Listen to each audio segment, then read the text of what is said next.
El Rover Vitesse SD1 es probablemente uno de los buques insignia más infravalorados de las últimas décadas. Tuvo una concepción mágica, adornada con algunos tintes casuales y muchas otras evidencias inspiracionales. Bajo el paraguas del conglomerado British Leyland, a mediados de los años 70, el diseñador alemán David Bates trazó un estilizado diseño que primeramente podría evocarnos las líneas de un imponente GT de la época. Finalmente el coche se descifró a través de su gran batalla y de su solemne porte, como un colosal familiar de carrocería hatchback. Denominado como Vitesse SD1, este manifiesto se edificó en torno a la predilección conceptual de Bates por ciertos planteamientos italianos, creaciones de auténticas personalidades del diseño como Marcello Gandini o el propio Ferrari 365 GTB4 Daytona de Leonardo Fioravanti, el cual insinúa claramente la resolución frontal del precioso Rover que nos ocupa. A pesar de los problemas burocráticos que ya venían empañando el futuro de la firma británica, el Rover SD1 terminó siendo un vehículo de cierto éxito. Sorprendentemente, su consecución se extrapoló a las parrillas, incluso cuando era un producto que ciertamente nacía lastrado por algunas técnicas más bien parcas en cuanto al despertar de un carácter deportivo. Un manifiesto de ello eran algunas de las soluciones que ofrecía su bastidor, como por ejemplo un eje trasero rígido. No sería hasta principios de los años 80 que este Panzer inglés se dejara ver sobre la pista, interviniendo además en las muy dispares categorías de turismos que por aquel entonces se celebraban. Entre otras cosas, Andy Rose lograría su tercer título en el Campeonato Británico de 1984, por supuesto a bordo de un colosal Rover Vitesse del equipo industrial Control Service. A diferencia de la creencia popular, sería David Price Racing el prístino precursor del SD1 aplicado a la competición. Sin referencias pretéritas, elaboró unos pocos chasis bajo el reglamento Grupo 1, además de catapultar el posterior desarrollo de una exclusiva unidad del Grupo 2, la cual analizaremos a continuación. De este modo, DPR sentaría las bases para que TVR, Tom Wilkins-Sauber Racing, consolidara los notables Grupo A del campeonato ETC e incluso de los DTM. Uno de estos chasis, el DPR1 3500, fue agenciado a René Metz para ejecutar el campeonato francés de 1980, proclamándose vencedor en el Rouen durante la carrera de apoyo del GP de Francia de 1981 y en 1982 logró convertirse en el vencedor absoluto del campeonato. Durante la siguiente campaña lograría 2 títulos consecutivos en Portugal.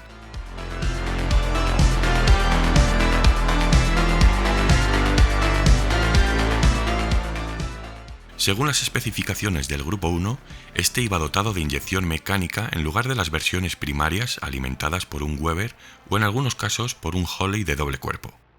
Tenía cambiado el colector de admisión y el equipo de frenos era el propio que utilizaban las unidades del Departamento de Policía del Reino Unido, con pinzas de 4 pistones. El V8 de 3,5 litros era de origen Buick, más un planteamiento desechado en su día por General Motors en consecuencia de su elevado coste de producción.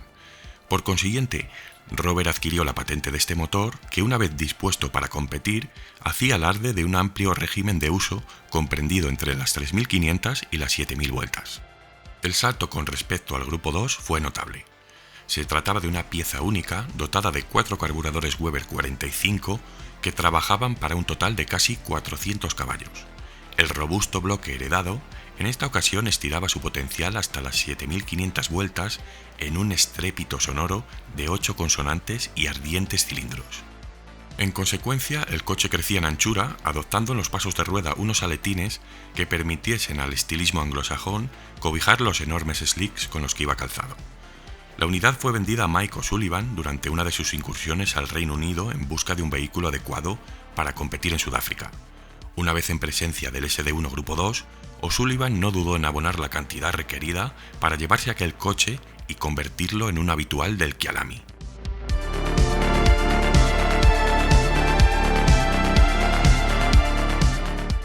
Con la llegada del Grupo A a mediados de los años 80, el fastback de Rover alcanzó su punto más álgido. Entre 1983 y 1986, TVR construyó varios chasis SD1 siguiendo el reglamento Grupo A. 5 de aquellos chasis eran los célebres Bastos que participaron en el campeonato europeo, pero especial mención son las 2 primeras unidades elaboradas desde cero por el mecánico y posterior ingeniero jefe de los TVR Rover, Ken Clark, también conocido hoy en día como Mr. Robert SD1. Clark completó el chasis 002 en apenas 4 semanas cuando tan solo llevaba escasos días trabajando como mecánico profesional para TVR. Al menos se tiene conocimiento de la construcción de un total de 20 chasis Grupo A SD1, en su mayoría por la empresa Tom Wilkinson Racing. Las unidades selladas del 001 al 006 fueron elaboradas para la temporada 1983, vehículos que incluían el Test Car de Marlboro con el que René Metz corrió posteriormente el superturismo francés. El chasis 002 ya mencionado fue con el que Steve Soper ganó el campeonato BTCC de 1983 y el cual, meses después, se puso en tela de juicio para ser declarado ilegal, incluso habiéndose inaugurado la temporada 1984. Otros 6 chasis fueron construidos en 1984, una etapa en la que también fueron distribuidos algunos coches destinados a rally para que el controvertido piloto Tony Pond lograra algunos éxitos señalados antes de realizar su traspaso a los polémicos MG Metro 6R4 del Grupo B. Durante aquel periodo nacerían al mismo tiempo los Mobile Rover Racing que corrieron en Bathurst 1984. Un año más tarde llegarían otros 5 coches, incluyendo 2 unidades Bastos destinadas al ETC. 1986 fue el año de cierre para el modelo en competición, que terminaba con una producción limitada a tan solo 3 chasis.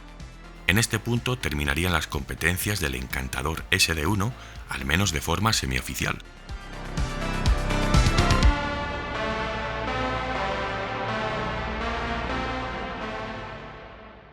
No hay que olvidar que durante este periodo de tiempo comprendido entre el 83 y el 86, el coche también fue incluido entre las filas del campeonato alemán DTM.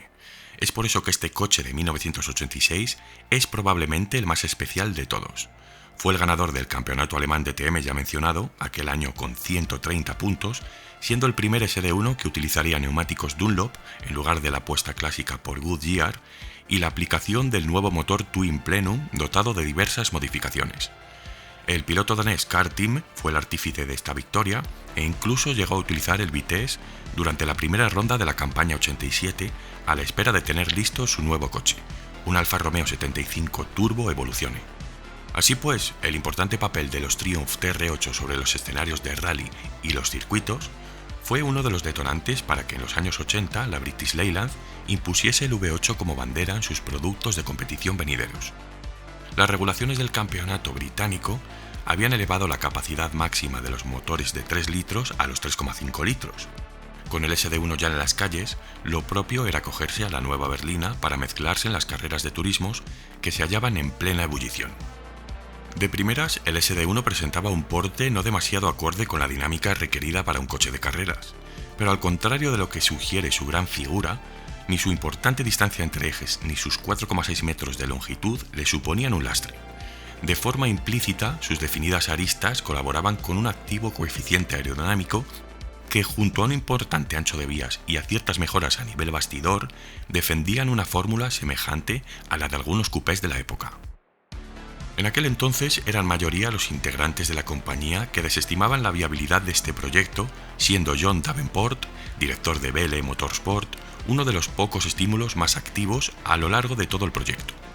Con el mínimo apoyo y la intervención directa de la escudería británica David Price Racing, en 1979 el SD1 empezó a arrojar algunos tintes deportivos muy sugestivos.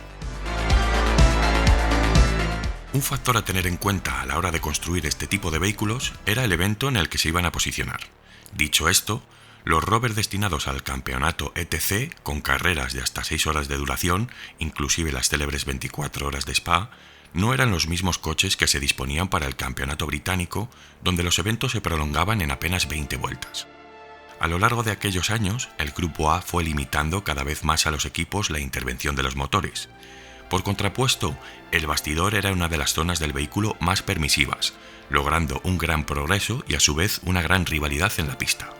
En cierto modo, la igualdad entre equipos disparó los presupuestos, y por otro lado, en cada país el reglamento podía adoptar niveles diferentes de modificaciones, bien fuera mediante colectores mejorados o modificando el perfil del árbol de levas. En cualquier caso, la potencia era lastrada con peso, y TVR utilizó este obstáculo atornillando los lingotes de plomo en la zona más baja y más céntrica del vehículo, logrando, por consiguiente, ciertos avances en el centro de gravedad del SD1.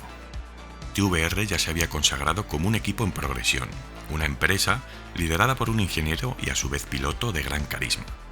Dícese que Walkinshaw era de los pocos gerentes que no recortaba su plantilla fuera de temporada, llegando a contar hasta con 50 empleados destinados de forma sincronizada a trabajar con material de Rover y de Jaguar. La escudería se afilió a ciertos estudios en consorcio con Dunlop para el desarrollo y la aplicación de unos neumáticos dotados de un compuesto de Kevlar. Utilizando parámetros de estudio obtenidos durante los ensayos del Grupo C, donde TVR también marcó ciertas pautas con sus Jaguar, el compuesto benefició de forma notable tanto a los Rover destinados a circuito como a las unidades de rally. Estas se movían en torno a 50 kilos más de peso debido a ciertos componentes extras que se exigían en la categoría, como la rueda de repuesto. Otra de las diferencias que había entre los distintos chasis fueron los 285 caballos declarados por los coches de rally y los casi 400 que llegaron a declarar los de circuito. En sendos vehículos, el V8 de origen americano derramaba una gran cantidad de par. Esto se traducía en múltiples roturas de los diferenciales, los cuales TVR terminó acondicionando para que pudieran ser sustituidos por sus mecánicos en tan solo 6 minutos. Entonces, durante las paradas realizadas en boxes, solo se permitía la intervención de 6 miembros del equipo sobre el coche. La definición era clara, un hombre en cada rueda y 2 para llenar los depósitos, en este caso con un total de 120 litros. El equipo ya lograba realizar la operación completa en tan solo 20 segundos. Las cajas de cambios eran tradicionales Getrag de 5 relaciones, si bien para este tipo de carreras del Grupo A se inquiría una solidez fiable y con cierta longevidad en la pista. Como ya señalaba anteriormente, con destino a eventos mucho más efímeros, sí que los equipos recurrían a cambios ultra rápidos de mayor coste y por ende mantenimiento. No exento de polémica, en 1983 uno de los equipos BMW presentaba una queja formal ante la Federación, en la que además de declarar que los Rover disponían de una superficie acristalada de importante visibilidad, les acusaban directamente de algunas dotaciones mecánicas que no habían sido homologadas. Esto se argumentó en torno a una supuesta serie de investigaciones privadas, que llevaron incluso a la parte acusatoria a recoger algunas pistas en la propia factoría de Solihull, donde eran ensamblados los SD1 de carreras, jugando a los detectives ya entonces. La denuncia en cuestión relevaba el uso de unos balancines de origen Volvo, cuya práctica ya se retomaba a los pretéritos Triumph TR8 utilizados en los diversos eventos de rallies. El caso tuvo tal repercusión que fue trasladado hasta el Tribunal Supremo, donde de forma irrefutable se sentenció al Rover SD1 excluyéndole de este modo del campeonato británico. En consecuencia, para la temporada de 1984, los Rover solo se verían inscritos en la European Touring Car y para más INRI serían mirados con lupa.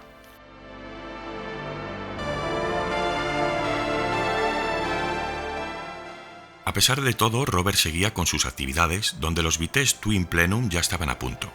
Este limitado modelo llegaba dotado de cuerpos gemelos de acelerador y de ITBs modificadas. Los árboles de levas también fueron revisados y el Vitesse consiguió un potencial extra considerable, aunque seguía siendo inferior al de los Volvo sobrealimentados. Sin embargo, al contar los Volvo con una carrocería cuya aerodinámica era equivalente a la de un palé de ladrillos, la diferencia entre ambos coches era mínima, dando lugar a una inusual disputa por el título entre ambas marcas. En 1986, el V8 de 3,5 litros alcanzó su máximo potencial. Un año antes, Tony Pond se proclamaba campeón del Grupo A en el Campeonato de Rallys Nacional, justo antes de pasar a pilotar el insigne MG Metro 6R4 del que ya hemos hablado. El SD1 también destacó su vínculo con Steve Soper, quien en 1983 ganó el RAC Tourist Trophy junto a René Merckx. A esto se le suma la victoria ya mencionada del BSCC en 1984 con Andy Rose al volante y los prodigiosos TVR pilotados por Armin Nane y Jeff Alam, que se hacían con la victoria de la clase Grupo A durante ese mismo año. El Summon llegó con la victoria de Car Team en la DTM, la categoría reina, con 3 victorias y 5 podios en las 9 carreras totales de aquella temporada 1986.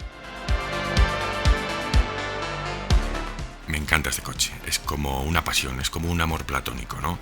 Es un coche además que siempre le he tenido muy presente con sus míticas libreas y nunca ha tenido el reconocimiento que merece, ni el respeto que merece, como un M3E30 o como un Ford Sierra dentro del grupo A, incluso como Godzilla.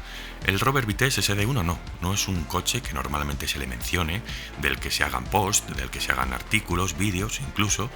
No es un coche glorificado como otros, y ya veis la cantidad de títulos y de victorias y de logros que ha tenido, que os he mencionado. Fue un coche con un rendimiento excepcional, un coche precioso, un coche que estuvo en manos de gente muy popular de la época, pero que curiosamente no tiene esa estrella que tienen otros. Entonces he querido traeros este vídeo dedicado. Tengo que confesar que estaba reservándole, me gusta tanto que no quería gastar este casquillo, ¿no? Pero ya era hora y tenía muchas ganas ya. Decidme si os he aportado alguna info nueva sobre esta maravilla automotriz. Leo todos vuestros comentarios, dejadme vuestras sugerencias, que últimamente me estáis dando muy buenas ideas. De hecho, el siguiente vídeo que os voy a traer fue una sugerencia de un suscriptor, bueno, de varios, y me encanta, la verdad que es un vídeo muy interesante, os va a encantar. Y bueno, si os ha gustado, dejadme vuestro like, compartir el vídeo, porque estamos ya al borde de los 20.000, no me lo creo ni yo. En 8 meses ya somos 20.000 masters. Así que ya sabéis, sigamos creciendo y contra más crezcamos, subirá la calidad de contenido y os seguiré trayendo material. Nos vemos en el siguiente capítulo, Masters. Muchísimas gracias.